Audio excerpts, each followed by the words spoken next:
오늘 함께 살펴볼 말씀은 요한계시록 21장 1절에서 8절까지 말씀입니다.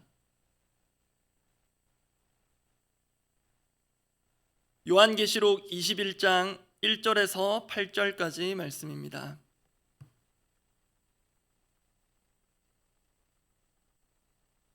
요한계시록 21장 1절에서 8절까지 말씀, 제가 먼저 1절 읽습니다. 또 내가 새 하늘과 새 땅을 보니 처음 하늘과 처음 땅이 없어졌고 바다도 다시 있지 않더라. 또 내가 보매 거룩한 성 새 예루살렘이 하나님께로부터 하늘에서 내려오니 그 준비한 것이 신부가 남편을 위하여 단장한 것 같더라. 내가 들으니 보좌에서 큰 음성이 나서 이르되 보라, 하나님의 장막이 사람들과 함께 있음에 하나님이 그들과 함께 계시리니 그들은 하나님의 백성이 되고 하나님은 친히 그들과 함께 계셔서 모든 눈물을 그 눈에서 닦아주시니 다시는 사망이 없고 애통하는 것이나 곡하는 것이나 아픈 것이 다시 있지 아니하리니 처음 것들이 다 지나갔음이로라. 보좌에 앉으신 이가 이르시되 보라, 내가 만물을 새롭게 하노라 하시고 또 이르시되 이 말은 신실하고 참되니 기록하라 하시고 또 내게 말씀하시되 이루었도다. 나는 알파와 오메가요 처음과 마지막이라. 내가 생명수 샘물을 목마른 자에게 값없이 주리니 이기는 자는 이것들을 상속으로 받으리라. 나는 그의 하나님이 되고 그는 내 아들이 되리라. 그러나 두려워하는 자들과 믿지 아니하는 자들과 흉악한 자들과 살인자들과 음행하는 자들과 점술가들과 우상 숭배자들과 거짓말하는 모든 자들은 불과 유황으로 타는 못에 던져지리니 이것이 둘째 사망이라. 요한계시록 본문 묵상으로 이제 마지막 21장, 22장 두 장이 남았습니다. 그 전후 맥락을 날씨에 비유해 보자면 앞선 20장까지는 폭풍이 지나간 듯하고 이제 21장부터는 환하고 맑게 개인 것 같습니다. 사실 본문을 보면 날씨가 개인 정도가 아니라 세상이 완전히 새로워졌습니다. 오늘 본문 요한계시록 21장 1절입니다. 제가 읽어드립니다. 또 내가 새 하늘과 새 땅을 보니 처음 하늘과 처음 땅이 없어졌고 바다도 다시 있지 않더라. 여기서 새 하늘과 새 땅을 세 글자로 줄이면 잘 아시는 신천지가 됩니다. 이 구절이 현재 언론상에서도 거론되고 있는 이단 신천지를 연상시키긴 하나 원래 새 하늘과 새 땅이라는 것은 원래 우리 건전한 믿음을 가진 자들에게도 매우 중요한 요소입니다. 그런데 이 새 하늘과 새 땅 자체도 의미가 있겠지만 1절의 흐름상 새 하늘과 새 땅에 이어 처음 하늘과 처음 땅이 함께 언급된다는 것이 주목할 부분입니다. 처음 하늘과 처음 땅이라고 할 때 자연스럽게 생각나는 성경 구절이 있습니다. 우리가 딱히 노력하지 않아도 자연스럽게 암송이 되는 성경 구절이 창세기 1장 1절일 텐데요. 자막에도 있긴 합니다. 제가 읽어드립니다. 태초에 하나님이 천지를 창조하시니라. 한글 성경은 천지 한자어 두 글자로 옮겨 놓았지만 히브리 원문을 그대로 옮기면 풀어서 하늘과 땅입니다. 그래서 이 점을 감안해서 오늘 본문 1절에 나온 바 있던 그 새 하늘과 새 땅이 의미하는 바 그 핵심을 세 글자로 다르게 옮기면 새 창조가 됩니다. 새 창조. 이에 따르면 우리가 갖고 있는 이 성경은 창조로 시작해서 새 창조로 끝이 납니다. 또는 창조로 시작해서 새 창조로 완성된다고 할 수 있습니다. 그렇게 보면 첫 창조에서의 그 절정이 여섯째 날 사람을 하나님께서 창조하신 것에 있었다면 새 창조에서 역시 하나님의 관심은 사람에게 있는 것으로 보입니다. 이를 새 창조에 맞게 엄밀히 말하자면 하나님은 결국 사람을 새롭게 하심으로 새 창조를 이루십니다. 다만 새 것이라고 해서 이전에 아주 없던 방식으로 하시는 것은 아닙니다. 이미 하나님께서 당신의 백성들 가운데 또 당신의 백성들을 위해 해오신 일들이지만 우리에게 있어서는 늘 새롭게 다가와야 할 하나님의 백성의 특권이라고까지 할 수 있는 것 두 가지를 살펴보고 함께 기도하고자 합니다. 하나님 백성의 특권, 첫 번째, 하나님께서 함께 계시다입니다. 하나님의 백성들의 특권이자 하나님의 일하심이라고도 할 수 있는데요. 그 하나님 백성의 특권 첫 번째는 하나님께서 함께 계시다입니다. 역시 전혀 새로운 문구는 아닐 것입니다. 다시 맥락을 잠시 떠올려 봅니다.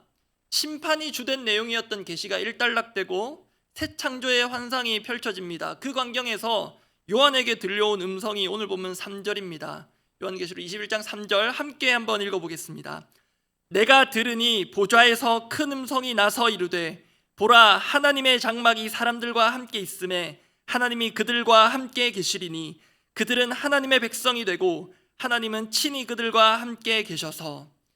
표시된 부분만 제가 다시 읽어보면 함께 있음에 함께 계시리니 함께 계셔서, 분명 다소 과한 느낌이 있을 정도로 지금 반복되고 있는 표현이 함께입니다. 그렇다면 그만큼의 강조로 보면 틀리지 않습니다. 우리와 함께 하시는 하나님, 나아가 우리와 함께 하기를 간절히 원하시는 하나님, 특히 이 하나님의 함께 하심과 관련된 중요한 표현이 3절 앞부분에 있었는데요, 3절 말씀을 제가 다시 읽어드리겠습니다. 내가 들으니 보좌에서 큰 음성이 나서 이르되 보라, 하나님의 장막이 사람들과 함께 있음에. 이 장막이라는 표현이 매우 중요합니다. 여기서 장막으로 번역된 헬라어 단어는 그 단어 자체로는 말 그대로 장막 또는 천막, 텐트, 이동식 거처입니다. 그런데 이 단어의 동사의 형태가, 동사형이 요한이 기록한 복음서인 요한복음에 매우 중요한 의미로 사용됩니다. 요한복음 1장 14절 제가 읽어드립니다. 말씀이 육신이 되어 우리 가운데 거하심에 우리가 그의 영광을 보니 아버지의 독생자의 영광이 은혜와 진리가 충만하더라. 여기서 거하심에로 번역된 원어를 직역하면 장막을 치다입니다. 이 거하심에의 명사형이 오늘 본문 요한계시록 3장의 3절의 장막입니다. 그래서 말씀이 육신이 되어 우리 가운데 장막을 치매라고도 할 수 있고요, 그 예수 그리스도의 성육신, 그 심오한 진리가 텐트를 치는 이 일상적인 행위, 텐트라는 일상의 공간과 연결되고 있습니다. 바로 이 점이 하나님께서 당신의 백성들과 함께 계신다라는 이 사실에서 우리가 포착해야 할 매우 중요한 부분입니다. 이 점에 입각해서 하나님께서 함께 계신다라는 것을 조금 더 체감되게 옮겨보면 이렇게 됩니다. 하나님께서 우리 옆집에 사신다. 조금 어떻습니까? 또 조금 더 나아가면 이렇게 얘기할 수도 있겠습니다. 하나님께서 우리 집 안방에 계신다. 또 지금 이곳으로 적용하면 하나님은 내 곁에, 내 옆자리에 계신다. 그런데 문제가 있습니다. 문제는 정말 그러한가입니다. 하나님께서 함께 계신다라는 것은 둘째치고요, 하나님께서 계시는 것인가? 라는 물음표가 들 때가 있습니다. 하나님의 존재 자체를, 임재 전에 하나님의 존재 자체를 확신하지 못할 때도 있습니다. 어쩌면 우리가 하나님께서 살아계신다라는 것을 신앙의 고백이 아니라 하나의 진리 체계에 있어서 대전제처럼 인식하거나 간주하고 있는 수준일지 모릅니다. 다시 말해, 하나님이 계신다는 가정에 가까운 믿음을 갖고 살기에 언제든 그게 흔들리거나 부정될 수 있을지도 모른다는 것입니다. 그렇기 때문에 우리가 가진 믿음이 일종의 명제들의 집합체인지 아니면 정말 신앙 고백인지 점검할 필요가 있습니다. 그 점검에 있어서 중요한 시금석이 될 수 있는 것 중에 하나가 박해입니다. 요한계시록 묵상이 끝나가는데요, 제가 초대교회 성도들이 박해받는 상황을 늘 염두에 두고 계시록 보면 좋다고 말씀드린 바 있습니다. 실제로 그들이 받은 정도는 아니겠지만 우리 각자도 박해라고 할 만한 신앙의 어려움은 분명 있었고 또 지금도 있고 앞으로도 있을 것입니다.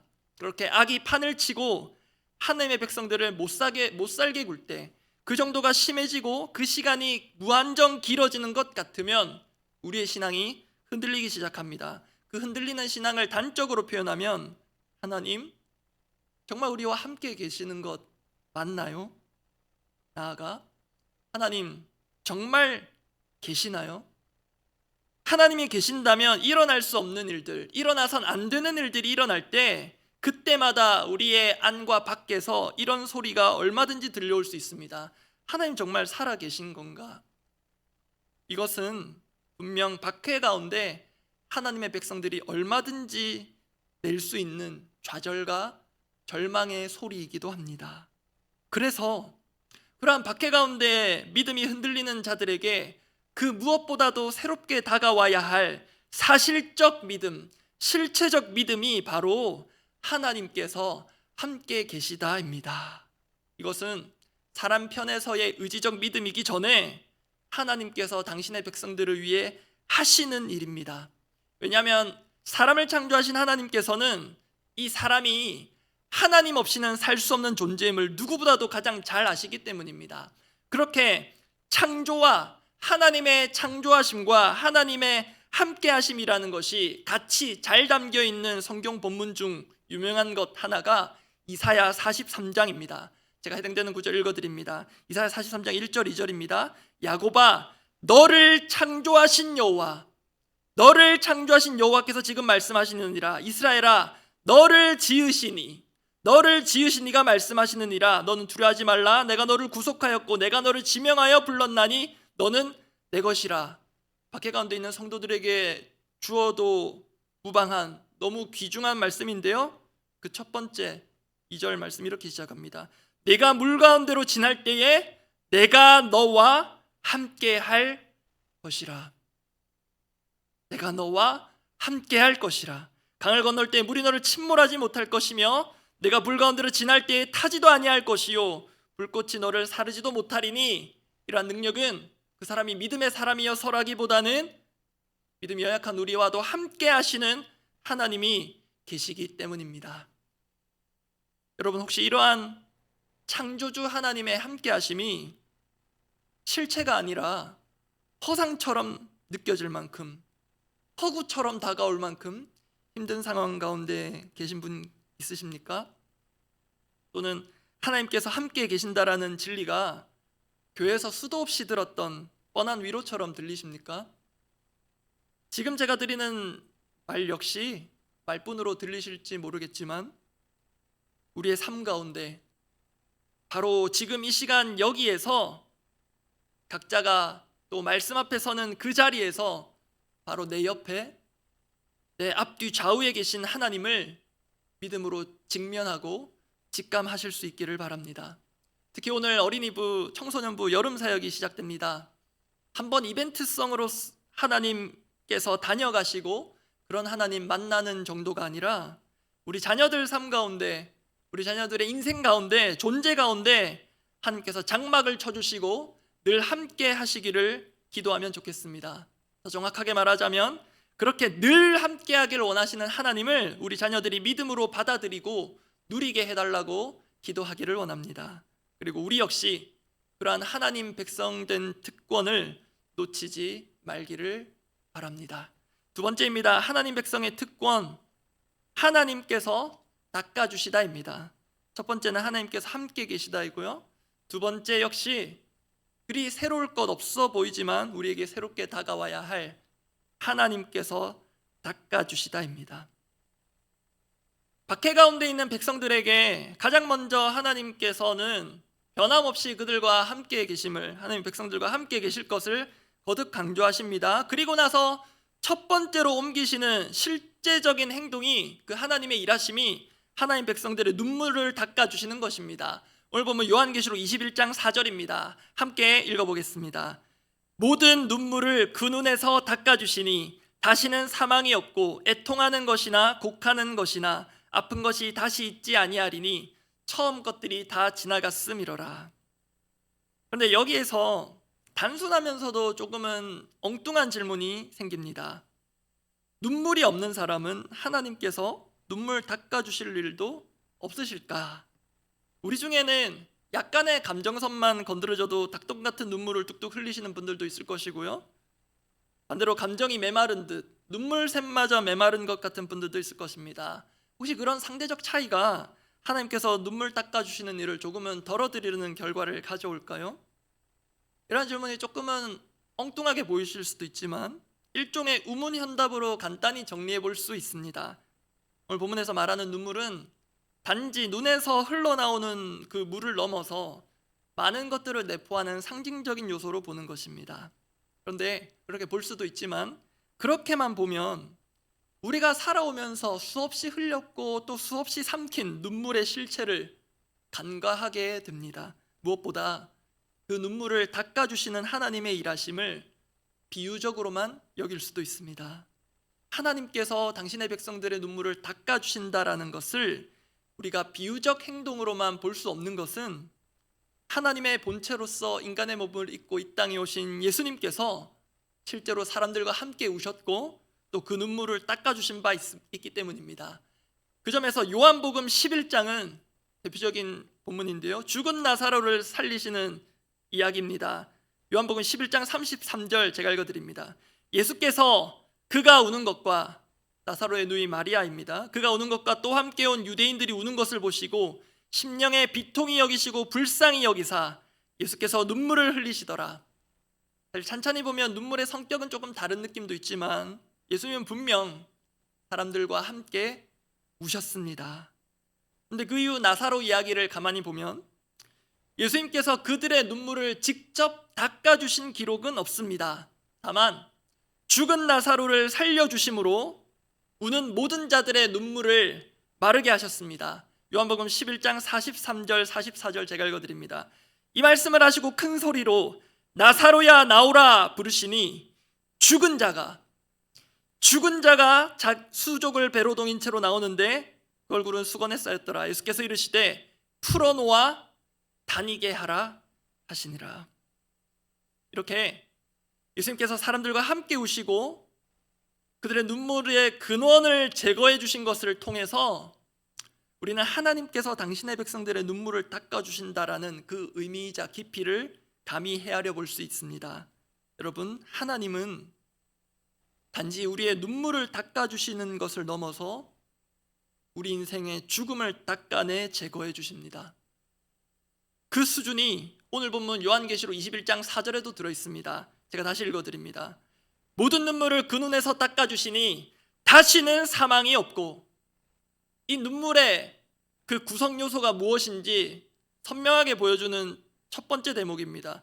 모든 눈물을 그 눈에서 닦아주시니 다시는 사망이 없고. 참고로 4절에서 닦아주시니로 번역된 헬라어 원어는 제거하다라는 뜻이 있습니다. 흐르는 눈물을 닦는 수준을 넘어 완전히 제거해버리는 것입니다. 첫 창조 이후에 죽음이 세상에 들어왔지만 새 창조 이후에는 죽음이 들어설 자리가 없습니다. 이것이 하나님만이 하시는 눈물 씻어냄이며 그 핵심은 사망을 부활로 이기시는 것입니다. 그렇게 하나님께서 당신의 백성들의 그 사망의 눈물을 닦아주십니다. 이것이 박해 가운데 오늘도 혹은 내일이 생의 마지막처럼 다가올 이들에게 실체적으로 다가올 위로입니다. 하나님은 당신의 백성들의 눈물을 지금도 닦아주십니다. 그렇게 하나님께서 우리의 눈물을 닦아주시며 또 지금처럼 더운 날 흐르는 땀도 닦아주시는, 그렇게 함께 하시는 은혜가 오늘 우리 모두를 하나님의 백성답게 새롭게 하는 원천이 되기를 원합니다. 기도하겠습니다.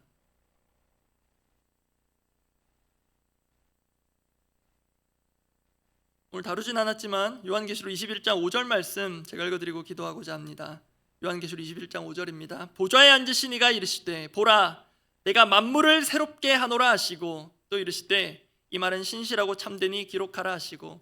오늘 3절 4절 중심으로 살폈는데요, 3절에 함께 하시는 하나님, 4절에 눈물 닦아주신 하나님, 그렇게 하시고 나서 선포하십니다. 내가 만물을 새롭게 하노라.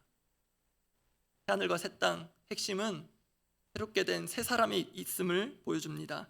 그렇게 우리의 기도 제목이 이렇습니다. 우리와 함께 하심으로 우리를 새롭게 하시는 하나님, 또 우리의 눈물을 닦아주심으로 우리를 새 사람 만드시는 하나님, 그 하나님으로 인해 우리의 오늘이, 또 우리의 삶과 존재가 새로워지기를 원합니다.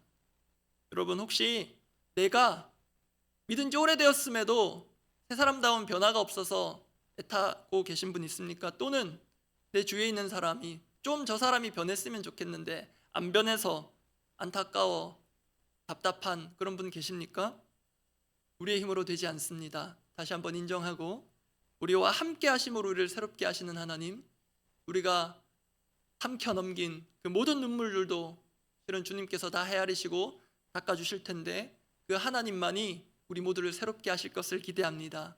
그런 점에서 이 기도가 붕뜬 기도가 아니라 정말 내게 있어서 새로워지기를 바라는 그 지점, 내 주위 사람들에게 있어서 새로워지기를 바라는 그 지점 하나님께 올려드리며 함께 기도하기를 원합니다. 기도하겠습니다. 하나님, 모든 심판을 통하여서 결국 이 세상을 새로운 세상으로 새롭게 창조하시고 그 무엇보다도 그 안을 영원히 살아갈 우리 사람들을 새롭게 빚으시고 새 사람 만드시길 원하시는 하나님, 우리가 할 수 있는 것이 아니기에 우리와 늘 함께 하기를 원하시며 또 우리가 흘렸고 또 삼킨 그 눈물들을 친히 닦아주시는 그 섬세하고 자상한 하나님, 그 은혜를 우리가 오늘도 새롭게 누리기를 원합니다. 주님, 너무나도 당연한 말들이고 익히들어 알아왔던 말들이지만 하나님께서 정말 나와 함께 계심을, 하나님께서 정말 오늘도 나의 눈물을, 나의 땀을 속으로 삼킨 모든 울분을 헤아려 주시고 풀어주시는 것을 경험하게 하여 주시옵소서. 주님, 오래 신앙생활을 해도 변하지 않는 나, 오래 신앙생활을 해도 변하지 않는 상대방, 그렇게 자신과 서로의 얽히고 설킨 분노와 원한들을 재생산하고 있는 우리를 불쌍히 여겨주시고 정말로 하나님께서 함께 하심으로 인해서만 가능한 새로워짐, 하나님께서 눈물을 제거하여 주시고 우리 가운데 죽을 것 같은 고통과 서로를 향한 그런 울분들을 다 제거하여 주심으로만 말미암아 가능한 그런 새 사람됨을 우리 가운데 허락하여 주셔서 주님, 세상 말미에 종말의 때에 오는 새하늘과 새 땅이 아니라 지금 이곳이, 우리가 속한 이곳이 하나님께서 가시는, 하나님께서 새롭게 하시는 새하늘과 새 땅과도 같은 하나님 그 천국을 맛보게 하여 주시옵소서. 공동의 기도 제목을 두고 기도하겠습니다. 힘써 여호와를 알아가자 계속해서 붙들고 가기를 원하는데요, 그 하나님 언제나 변함없으신데 그 하나님의 살아계심과 일하심이 매 순간 우리에게 새롭게 알려지기를 원합니다. 너무 익숙해져서 아무런 감흥도 일어나지 않는다면 우리의 감정이 문제가 생긴 것이 아니라 우리의 믿음이 고장날 것일지 모릅니다. 정말로 우리의 믿음이 이 심오하고도 단순한 진리, 하나님께서 우리와 함께 계시며 지금도 우리의 눈물을 닦아주시는 분이심을 매 순간 알아가게 해달라고 기도하면 좋겠습니다. 그리고 오늘 어린이부, 청소년부 여름 사역이 시작됩니다. 오늘 말씀 가운데 살펴본 대로 정말 하나님께서 장막을 치사 함께하여 주시옵소서. 특히 우리 어른들은 자칫 일회성의 만남, 그렇게 특별한 수련회, 인생 한방 같은 은혜를 기대할 때가 있는데요, 그것이 아니라 이 2박 3일 또는 무박 3일, 이 3일이 지나도, 여름 사역이 지나도 봄, 여름, 가을, 겨울 365일 24시간 늘 함께 하시는 하나님을 누리는 다음 세대 되게 하여 주시옵소서. 그런 어른들 되게 하여 주시옵소서 기도하면 좋겠습니다. 그리고 오늘 이 하나님의 함께 하심과 눈물 닦아주심이 어떤 면에서는 하나님의 백성된 우리들도 감히 대행할 수 있는 사역입니다. 지금도 우리 가까이에 또는 조금 한 발짝 멀리 홀로 남겨진 듯한 이들이 있습니다. 그들과 함께 할 줄 알고 그들과 함께 울 줄 아는 공동체 되게 하여 주시옵소서. 나 때문에 그 사람을 눈물 나게 하는 그런 안타까운 공동체가 아니라 그 사람이 흘리는 눈물이 내 눈물이 되도록 그런 공동체가 되게 해달라고, 그런 영혼들 주님께서, 성령께서 생각나게 하신다면 정말로 그 영혼을 부여잡고 주님 앞에서 대신하여 부르짖는 그런 기도의 시간 가지고 각자 기도하고 돌아가시기 바랍니다. 기도하겠습니다. 하나님 아버지, 우리는 하나님을, 그 살아계신 하나님을 진리 체계의 총합으로, 잘 정리된 명제의 총합으로 여기고 마치 내가 믿음 좋은 사람인 양 착각하고 갈 때가 얼마나 많은지 모릅니다. 주님, 하나님께서 함께 계신다는 것 전혀 새로운 문구 아니며 하나님께서 우리의 눈물을 닦아주신다는 것 전혀 새로운 것 아니지만 주님, 그 하나님을 날마다 새롭게 알아가는 당신의 백성들 되게 하여 주시옵소서. 뭔가 이전에 없던, 역사상 유례 없던 새로운 것들을 늘 발견하고 발명하고 만들어가기를 추구하는 당신의 백성들이 이제는 본래의 것이었지만 하나님만이 주시는 그 고유한 것을 새롭게 알아가고 발견하는 그 재미와 기쁨을 만끽할 수 있게 하여 주시옵소서. 그렇게 늘 변함없이 동일하신 하나님이지만 또한 언제나 새로우신 하나님을 알아가는 이 방학 되게 하여 주시옵소서. 주님, 오늘 어린이부와 청소년부 여름사역 가운데 우리 어른들도 그런 경향이 생기고 우리 아이들도 은혜도 인생 한방인 것처럼 1년 연중에 여름 한 번만 잘 보내면 인생이 다 바뀔 것처럼 그렇게 착각하는 우리의 착각을 깨뜨려 주시고, 우리 하나님 늘 우리와 함께 하시는데 365, 24시간 우리 인생 전체를 통틀어서 하나님을 빼고는 설명 되지 않는 인생으로 우리 다음 세대들을 세워주시고, 우리 어른 역시 주일에 올인하는 인생이 아니라 평일과 우리의 삶 전체를 하나님을 위하여서 올려드리며 또 우리 삶을 직접 찾아와 관통하여서 침투해 오시는 하나님과 그 장막을 치시고 거하신 하나님과 늘 동행할 줄 아는 그런 모든 인생이 하나님과 함께한 인생 되도록 우리 모든 인생을 주님 축복하시고 이끌어 주시옵소서. 주님, 지금도 여러 가지 이유와 사건 사고들로 함께하곤 있으나 홀로 남겨진 것 같은 이들이 있을 텐데, 주님, 우리가 감히 하나님께서 우리에게 해주신 것처럼 그들과 함께하기를 원합니다. 우리가 그들의 눈물을 닦아주진 못해도 그들과 함께 울어줄 수 있는 공동체 되기를 원합니다. 주여, 나로 인하여서 내가 끼친 공격과 상처로 인하여서 눈물 나게 하는, 숨죽여 울게 하는 그런 비통한 공동체가 아니라 주님, 함께 하는 것만으로도, 앞에 있어주고 옆에 있어주고 뒤에 있어주는 것만으로도 눈물이 그칠 수 있는 그런 위로의 공동체, 화해와 회복과 용납의 공동체 되도록 주여 우리 공동체의 중심으로 좌정하사 우리를 그렇게 빚어가 주시옵소서.